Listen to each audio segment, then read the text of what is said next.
Hello sweet people. This week it is our resident fashionista Stella's turn to get redesigned in her basic and in her charmix transformation. She is by far my favourite character to play around with, and admittedly this transformation is already in its many years iteration as I've come back to it and worked on it over and over again since the first time I posted this design about a year ago now. So without much further ado, let's get into it.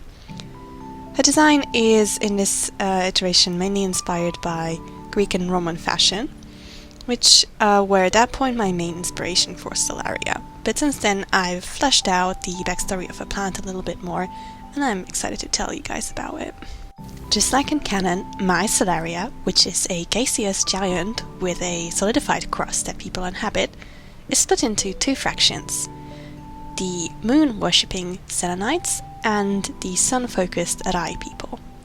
Culturally speaking, the Selenites are mainly inspired by Mediterranean sea cultures such as the Roman, the Egyptian, and the Phoenicians, as well as a little bit of Byzantine sprinkled in there for later fashion influences, while the Arai are Mesoamerican, mainly Aztec-derived.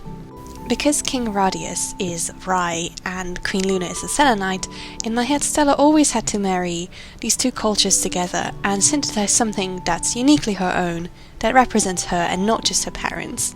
That being said, I think the first iteration of her design was very strongly Roman-leaning, with the long strappy shorts, the cape, but as I thought about it, I wanted to include more elements that are reminiscent of her father, to whom she's very close, especially after her parents' divorce, which falls into Stella's first year at Althea.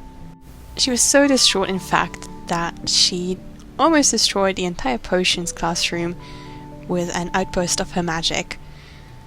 After a long talk with Headmistress Faragonda and with the political persuasion of her mother Luna, Stella was then readmitted to Althea, but had to restart her year, taking her studies a little bit more seriously than before.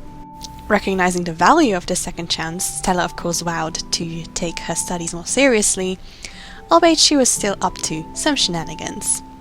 Meeting the young, magically sensitive bloom on Earth, of course she couldn't pass up on the opportunity to bring her to Althea with herself and introduce her to the magical world and its wonders. I don't mean to portray Stella as any kind of stupid or vain, but I do believe that she is taking a lot of things very lightheartedly most of the time, trying to find humor in everything, a little bit as a sort of coping or deflection from the turbulent time where her parents are fighting all the time. And as a sort of result thereof, she is trying very hard all the time to make everybody like her. And I think that's why her relationship with Layla later on is so rocky at the start, because Layla doesn't give affection for free.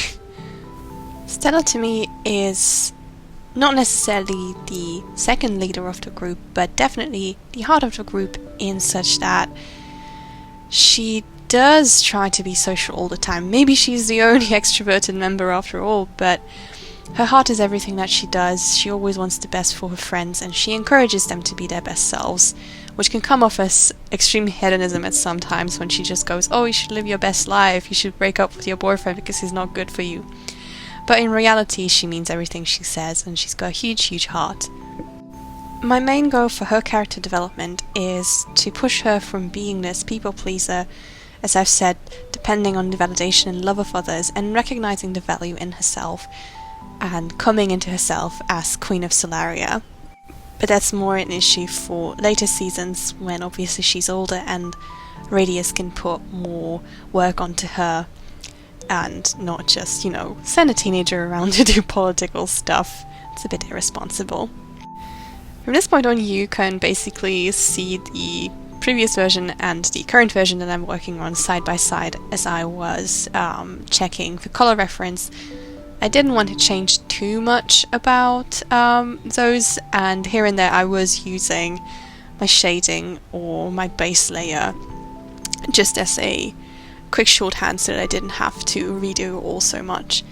My main issue with the previous version was in the character posing actually, and the expression. I just didn't feel like that was Stella to me. and I felt like I was including too much gold and not enough teal. So I fixed those things. As well as the idea of the belt, I don't know how it came to me, but I just think it fits. I wanted to include more Mesoamerican inspired designs in her appearance. The belt, those rays are actually from, if I bet you've seen the very, very famous picture of the Aztec calendar that was supposed to predict the end of the world. Yeah, so those rays are sun rays actually. If you arrange them in a circle, they represent the sun.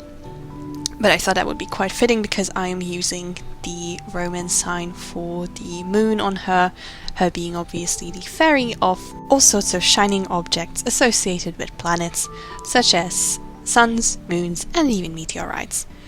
So she's got ample sun and moon magic to draw back from. I cheated a little bit with the light effects here because I literally just copied them from the previous file. I made the extra layer of shine new, changed the layer styles, but please don't ask me how I did those rainbow flares because I have since forgotten. So in her charmix she gets the little halo slash crown back that I've drawn in the previous iteration, but instead of a Christian halo, now I'm incorporating the sun rays again from the Aztec iconography. Her charmix brooch is a sun with teal inlays. Teal is also a material that's very frequently used in the South American and Mesoamerican continent. And the pouch itself is on her belt, so it's a fanny pack. The little charm that's attached to it is sort of the zipper. I don't know why I'm so hung up on fanny packs. Many of the girls get charmix pouches that are essentially just that. But it fits. I love the little compass shape that I came up with. Her design to me encompasses a symmetry in asymmetry kind of approach, as I try to balance out sun and moon, which are equal but not equal after all. But here we are at the finished product. I hope you guys enjoyed this installment, and I hope to see you another time.